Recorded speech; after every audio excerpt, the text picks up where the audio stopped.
Let's talk about survival. Because what if the fundamental rules for how businesses win and lose have been completely rewritten? Today, we're diving into a new playbook. This is about how you architect a real defensible moat for 2026 in the age of AI. So let's start with a really tough question, a real gut check. Is the very thing that makes your business special about to become totally obsolete? I know, it's a scary thought, but the ground is shifting right under our feet, and the old walls we built for protection, they're starting to crumble. And the reason for this is a concept you have to understand: obsolescence velocity. It's not just that things are changing, they've always changed.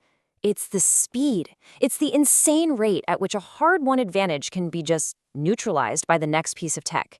What used to take a competitor years to copy might now take them a couple of weeks. And if you want a perfect, almost terrifying example of this, just look at the customer experience industry. I mean, think about it. In less than 24 months, we went from relying on expensive, hard-to-scale humans through that, frustrating chatbot phase we all hated, straight into a world of autonomous AI agents.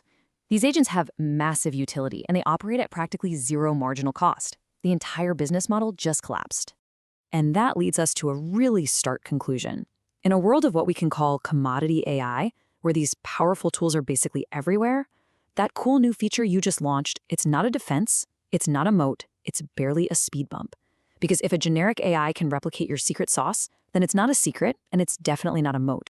So, what do? What's the answer? Well, we have to fundamentally shift our thinking.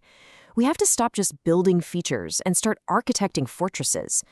This isn't just a tweak in strategy. It's a whole new way of building a company, focused on creating deep, structural advantages that just can't be copied and pasted. And you can really see the shift right here. The old moats where your office was, how much cash you had, or some regulatory barrier.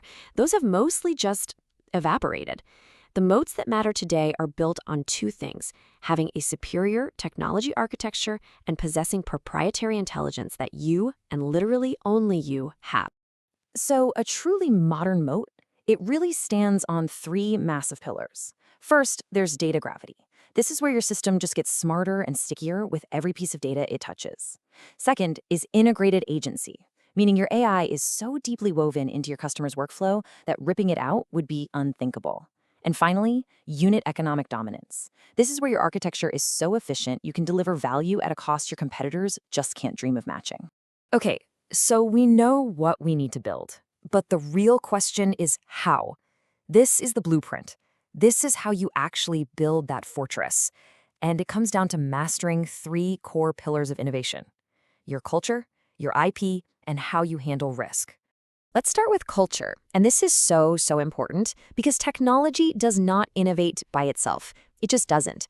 You need what this source material calls cultural fertility. You need an environment where amazing ideas can actually be spotted, protected, and ultimately brought to life. So, how do you get that fertile ground? You build this, the feedback triangle. Think of it as a nervous system for your business. Sales acts as the market radar.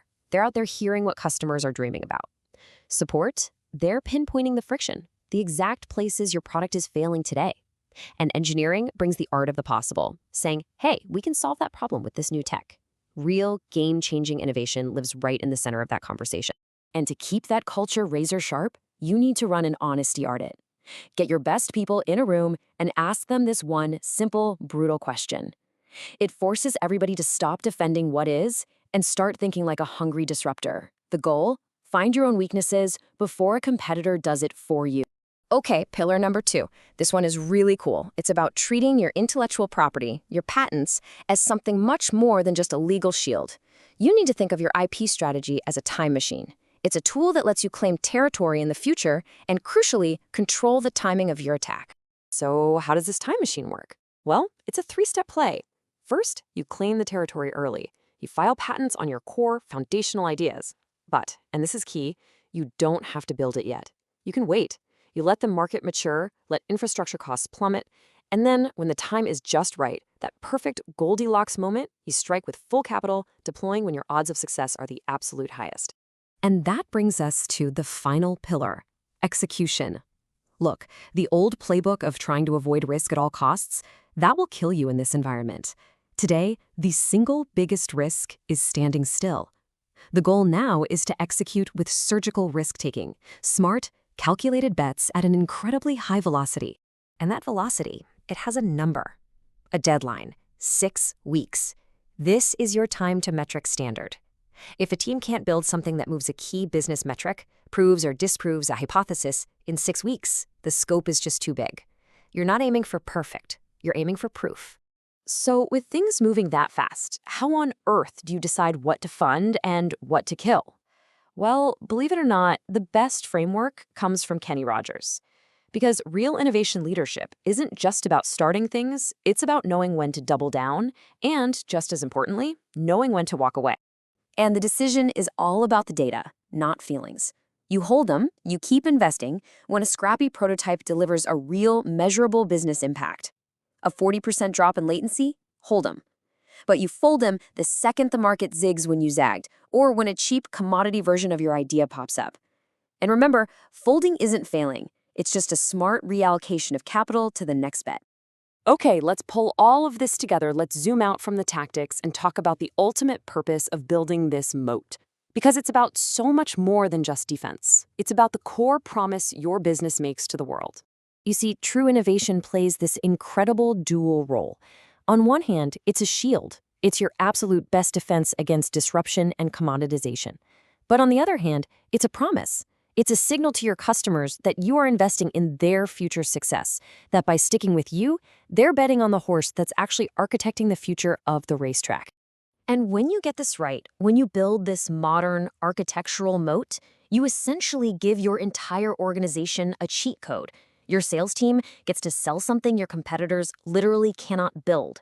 Your marketing team gets to talk about a unique value proposition that isn't just a slogan, it's a technical, verifiable reality. Which really leaves us with one final question to ask ourselves. Are we just managing the systems of today, or are we architecting the future? The playbook is right here. The ground is clear. It's time to start building that moat.